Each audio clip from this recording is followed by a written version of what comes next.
BBAలో university second rank, third rank సాధించడం Sun International విద్యార్థులకే సాధ్యం. నమస్తే, తెలుగు వన్ న్యూస్ కి స్వాగతం. నేను రూపానాథిళ్ళ. జగన్ పదవి పోయింది, పార్టీ పొమ్మంటోంది. కేవలం ముఖ్యమంత్రి కావాలన్న లక్ష్యంతోనే జగన్ రాజకీయ ప్రవేశం జరిగింది. కాంగ్రెస్ పార్టీ అధిష్టానం జగన్ ను ఆయన తండ్రి స్థానంలో సీఎం పదవిలో కూర్చోపెట్టేందుకు అంగీకరించని ఒకే ఒక్క కారణంతో ఆయన సొంత కుంపటి వైసీపీని ఏర్పాటు చేసుకున్నారు.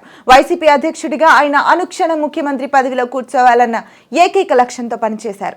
తొలి ప్రయత్నంలో విఫలమైన మలి ప్రయత్నంలో అంటే 2019 ఎన్నికలలో ఆయన లక్ష్యాన్ని సాధించగలిగారు. ఇక ఆ క్షణం నుంచి ఆ పదవిలో తాను శాశ్వతంగా ఉంటానన్న భ్రమలోనే గడిపారు. సీఎం అంటే ఆంధ్రప్రదేశ్ అనే రాజ్యానికి ఒక రాజు, ఏమనుకుంటే అది చేయొచ్చు, నచ్చిన వాళ్ళు తప్ప మరెవరూ రాష్ట్రంలో ఉండడానికి వీల్లేదు అన్నట్లుగా జగన్ 5 ఏళ్ల పాలన సాగింది. అంతేకాదు, పార్టీలో కూడా తానే సర్వాధికారి అని భావించారు. ఎవరైనా తన అధికారాన్ని ప్రశ్నిస్తారన్న భయంతోనే పార్టీ శాశ్వత అధ్యక్షుడిగా తనను తాను ప్రకటించుకున్నారు. ఈ మేరకు ఒక తీర్మానాన్ని కూడా పార్టీతో ఆమోదింపజేసి కేంద్ర ఎన్నికల సంఘానికి పంపారు. వైసీపీ శాశ్వత అధ్యక్షుడిగా తాను ఏకగ్రీవంగా ఎన్నికయ్యానంటూ ఆయన పంపిన నివేదికను కేంద్ర ఎన్నికల సంఘం తోసిపుచ్చింది.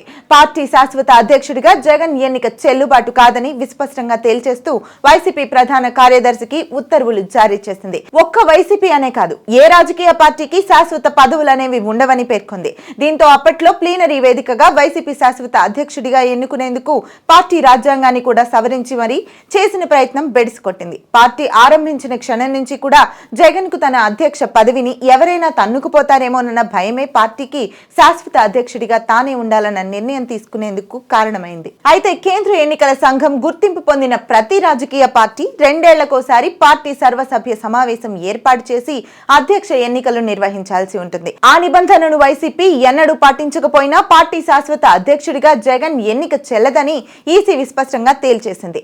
ఇప్పుడు ఈ ఉపోద్ఘాతమంతా ఎందుకంటారా? తన పార్టీ చెప్పు చేతల్లో ఉంటుందో ఉండదో, సీఎం పదవి ఎల్లకాలము తానే పట్టుకు వేలాడగలుగుతానో లేదో అన్న భయం జగన్ కు తొలి నుంచి ఉందని చెప్పడానికే. పార్టీ శాశ్వత అధ్యక్షుడిగా తన ఎన్నిక అనే లాంఛనాన్ని పూర్తి చేసుకుని ఆ తర్వాత అధికార బలంతో తిమ్మిని బొమ్మిని చేసైనా ఎన్నికల గండాన్ని దాటేసి సీఎం గా తన స్థానాన్ని సుస్థిరం చేసుకోవడానికి జగన్ తన సాయశక్తులా ప్రయత్నించారు. అయితే ఆయన ప్రయత్నాలను 2024 ఎన్నికలలో జనం తిప్పికొట్టారు. ముఖ్యమంత్రిగానే కాదు, కనీసం విపక్ష నేతగా కూడా తగ్గవు అంటూ వైసీపీకి ఘోర ఓటమిని కట్టబెట్టారు. సరే, సీఎం పదవి ఎలాగూ లేదు, కనీసం వైసీపీ అధినేతగానైనా ఉంటారా అంటే పార్టీలో జరుగుతున్న పరిణామాలను గమనిస్తే ఆ అవకాశం కూడా లేదని అనిపిస్తోంది.